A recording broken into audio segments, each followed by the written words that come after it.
ఉభయ గోదావరి జిల్లా వాసుల కలైన పిచ్చుకలంక పర్యాటక అభివృద్ధి సాకారమయ్యేలా కూటమి ప్రభుత్వం తగిన అభివృద్ధి పనులు చేపడుతుందని పర్యాటక శాఖ మంత్రి కందుల దుర్గేష్ ఎమ్మెల్యే బండారు సత్యానందరావులు వ్యాఖ్యానించారు. ముంబైకి చెందిన ఓబెరాయ్ గ్రూప్స్ ప్రతినిధులు తమ పెట్టుబడులు పెట్టడానికి ఆసక్తి కనబరుస్తూ పిచ్చుకలంక ప్రాంతాన్ని పరిశీలించారు.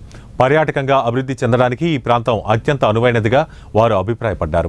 4 దశాబ్దాలుగా ఓబెరాయ్ గ్రూప్స్ అభివృద్ధికి బాటలు వేసిన వైస్ ప్రెసిడెంట్ శంకర్జీ, ప్రముఖ ఆర్కిటెక్ట్ వినోద్ గోస్వామితో కూడిన త్రిసభ్య బృందం ఈ ప్రాంతాన్ని పరిశీలించడానికి వచ్చిందని కందుల దుర్గేష్ అన్నారు.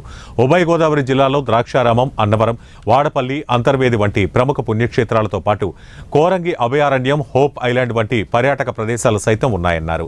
ఈ కార్యక్రమంలో మధునూరి వెంకటరాజు, నరసింహారావు, భాస్కర్రావు తదితరులు పాల్గొన్నారు.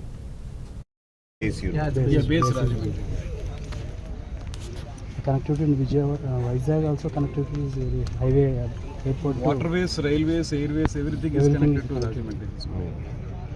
Well connected. Well connected. Even for railways, it is a very big place. In between Vijayawada and Visakhapatnam, this is the best place to stop any train. Any you name it, any train. Center of the this is from Vijayawada to Rajahmundry, and Visakhapatnam, Rajahmundry and Vijayawada airport. Right. Number of movies in Konaseema, they stay put here and they go to the interiors and Airways, everything is connected to. Rampa waterfall, agency area, so many waterfalls. 99 kilometers from Food courts.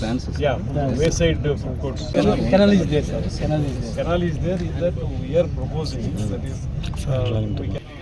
పెద్దలు 4 దశాబ్దాలుగా అదే సంస్థలో ఉంటూ Oberoi hotels దేశవ్యాప్తంగా అభివృద్ధి చెందడానికి ఎంతో కృషి చేసినటువంటి వైస్ ప్రెసిడెంట్ గారు ఓబెరాయ్ హోటల్స్కి, అదేవిధంగా వినోద్ గోస్వామి గారు సుప్రసిద్ధ ఆర్కిటెక్ట్ గారు, ఆయన ఓబెరాయ్ వారు నిర్మించేటువంటి హోటల్స్ అన్నింటినీ కూడా ఏ రకంగా చేయొచ్చు అనేటువంటి ఆలోచనతో ఎంతో సేవలు అందిస్తున్న వ్యక్తి.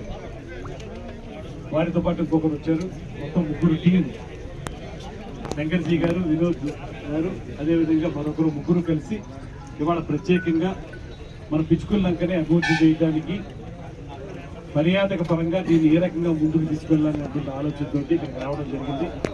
దీనికి ముందుగా గతంలో కొన్ని రోజుల క్రితం, ఒక 15-20 రోజుల క్రితం మన విజయవాడలో ముఖ్యమంత్రి గారితోనూ, ఆ తర్వాత పర్యాటక శాఖ మంత్రిగా నాతోనూ వారు చర్చించారు.